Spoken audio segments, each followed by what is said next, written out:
Okay, so thanks for the introduction. My name is Colussi Francesco. I'm a PhD student in bioengineering at the University of Padua here, and today I present this work entitled Tracking EEG Health Neural Development for Clinical Prediction. So as you know, the pediatric age is a period of huge brain development, and during this period, the human brain is in a state of continuous and very rapid growth. So the aim of this work is try to capture these changes in the human brain as age increases in the very first years of life. This throughout the quantitative analysis, the mathematical analysis of the EEG signal.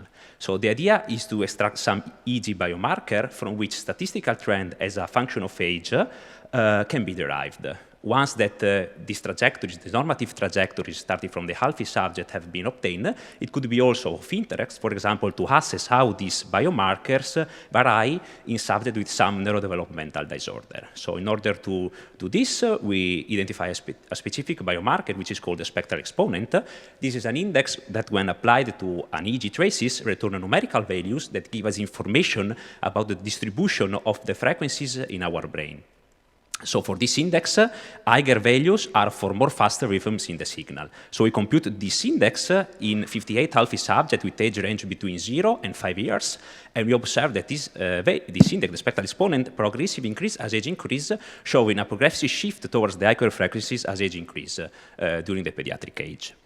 Then we have also the possibility to analyze a data set of subjects with a specific neurodevelopmental disorder called hypoxic ischemic encephalopathies. A patient with this condition develop neurological impairments due to the asphyxiation during the birth. So we analyzed a data set of 27 subjects, some with favorable outcomes, so normal development, after a 5 years follow-up in our hospital in Padua, and some with adverse outcomes, so severe impairment during the same follow-up.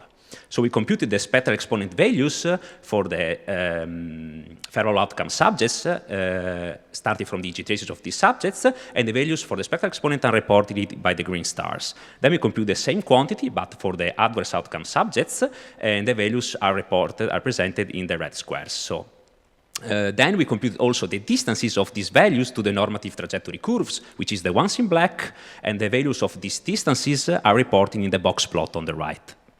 Finally, we compute also the age-matched healthy control subject, which basically are the healthy subject that we have in our dataset with the most similar age in respect to the pathological subjects. We computed also for this subject and this EEG traces the spectral exponent and the distance to the normative trajectory curves in black. So looking at the box plot on the right, we can observe that the adverse outcome subjects, so the ones in red, show higher spectral exponent values compared with the normative trend, suggesting a more general excitatory condition in the brain of these subjects, this pathological subject with hypoxic ischemic and adverse outcome.